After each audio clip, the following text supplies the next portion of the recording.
Most Western men don't get wrecked by dating apps in the Philippines because they're idiots. They get wrecked because the apps know exactly what kind of man is logging in. Lonely, bored, curious, hopeful. And on the other side of that screen is someone who knows exactly how to turn that hope into an income stream. Not all women, not all Filipinas, but enough bad actors and enough professional time wasters that a man can go from just chatting for fun to paying for a stranger's rent in a country he's never even been to yet. It doesn't start with a scam. It starts with a match. And if you don't know how the game really works out here, a dating app in the Philippines won't just waste your time. It'll quietly drain your money, your trust, and your sense of reality. The app isn't free if it costs you your common sense. The danger doesn't begin with, "Send me money." It begins with, "Hi, Po. Good evening. How are you? You're so handsome for your age. It looks cute. Harmless. She laughs at your jokes. She answers fast. She tells you, 'I like older Western men. They're more serious.' You don't feel attacked. You feel chosen. What most men don't realize is this. A lot of these apps, the first message isn't coming from a girl looking for love. It's coming from someone who's looking for a client. Some are real women. Some are teens running multiple profiles. Some are men using stolen photos. They don't need you to fall in love on day one. They need you to keep the chat open, because the longer you stay in conversation, the more likely you are to spin. The first thing she collects isn't your money, it's your attention. Let me walk you through a story I've seen different versions of over and over. We call him David, late 50s, divorced, good pension. He hears about the Philippines from a friend. Son, smiles, and traditional values. Before he even books his flight, he downloads the dating app. Filipina faces everywhere, matches in minutes. He hasn't had this much female attention in 15 years. One girl stands out. We'll call her Joy. Joy messages first. She laughs at everything he says. She calls him hun on day 2. By day 3, she's talking about how serious she is, how she wants a loyal Western man, how she's tired of players. David feels like he's hit the jackpot. A cute, caring Filipina who gets him? There's only one problem. She never has data. Her phone is always low battery. Her job doesn't pay much, so the first request is tiny. Hun, can you send me a small load so we can talk on video? I want to see you. It's a small amount. He sends it. Feels like a gentleman. A few days later, a niece is sick. I feel sad. Even 1,000 pesos would help. Then, our electricity will be cut. I'm embarrassed to ask. Only this time, I promise. By the time he finally lands in Manila 6 months later, he's sent enough small favors to cover a good condo for a year. And Joy, suddenly she's busy. Her phone is broken. Her uncle died. She'll meet him next week. Next week never comes. She doesn't block him.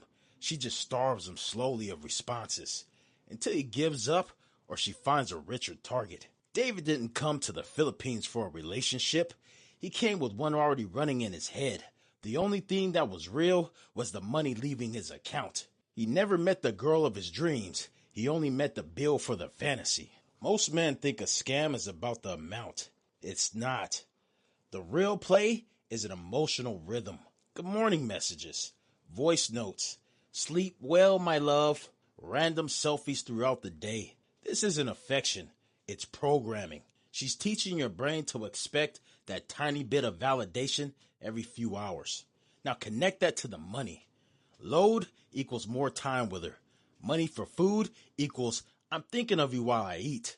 Help with bills equals you're my provider. I'm loyal to you. You're not just sending cash. You're buying feelings. And once a Western man starts paying to feel wanted, it gets very hard to walk away, even when he knows something is off. She's not selling romance. She's selling relief from your loneliness. Scammers don't jump from, can you send me load, to buy me a condo. They climb. First is data, then the groceries, then my tuition, then my family has no rice, then my mama needs to go to the clinic. Notice the pattern. Every request is wrapped in emotion. If you really care about me, if you were here, you would help, right? I feel shy to ask, but I have nobody else. Now you're not just helping, you're proving your love. And this is where a lot of Western men lose their grip. Because back home, they were ignored, dismissed, or divorced. Out here, for the first time in years, a woman is making them feel needed. So when she asks, they don't just see it as a red flag. They see a chance to finally be a hero in somebody's story. She doesn't need a hero. She needs a sponsor. Western men never notice how fast the money goes because it doesn't feel like sending money. It feels like helping. It feels like being appreciated again. It feels like being wanted.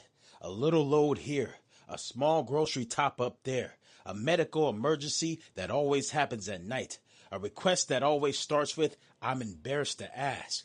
Nothing big at first. Nothing feels dangerous. Nothing feels like a scam. But every small yes becomes the foundation for a bigger yes later. She doesn't rush. She doesn't pressure. She just keeps stacking the tiny emotional wins until giving feels normal. By the time you look back at the total, you're in too deep to admit the truth, even to yourself. She doesn't drain your wallet. She builds a doorway into it. The financial loss hurts, but it's not the part that breaks Western men. The real damage is internal. You stop feeling confident. You stop making decisions clearly. You start second guessing yourself. You start worrying about upsetting someone you've never even met in real life. You start apologizing for delays. You start justifying expenses you were never agreed to. You start bending pieces of yourself just to keep attention going. And slowly, who you are gets replaced by who she wants you to be. Not because she's powerful, but because you're starving for affection long before she showed up. She didn't break you. She just found the cracks that were already there. The moment you start giving less, everything changes. Suddenly she's cold. Suddenly she's busy. Suddenly she's sad, angry, disappointed, or confused. Suddenly she says things like, "I guess you don't care anymore. Maybe you have another girl. I thought you were different." It's not love. It's leverage. She's not upset she's losing you. She's upset she's losing the benefits. So she throws guilt at you, silence at you, jealousy at you, drama at you, anything that pulls you back into the role she created for you. You're not trapped by her. You're trapped by the fear of being unwanted again. The end doesn't hit like a breakup. It hits like a realization, a slow, heavy, uncomfortable truth that crawls into your mind at 2 a.m. You look at the money you sent, the messages you believed, the plans you made, the versions of her you built in your head, and it hits you. You fell for a connection that never existed, not because you were stupid, but because you were lonely, hopeful, and trying to find something real in a place where people are just trying to survive. This is why dating apps in the Philippines destroys more Western men emotionally than financially. The disappointment is deeper than the loss. She didn't fool you.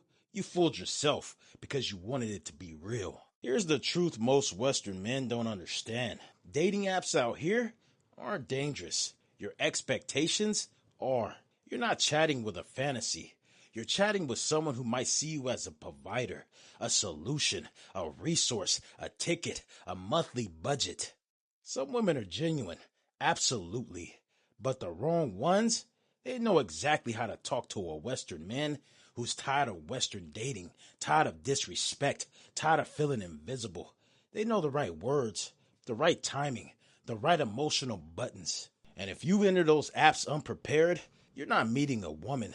You're stepping into a system designed to extract as much as they can from a man who wants to feel valued again. Don't let a match on a screen rewrite your reality. Don't let affection you pay for feel like something real. And don't let loneliness be the reason you get taken apart piece by piece before you even set foot in the Philippines. This is Asia Uncovered, where Western men wake up, illusions fall apart, and the truth hits harder than the fantasy you were chasing.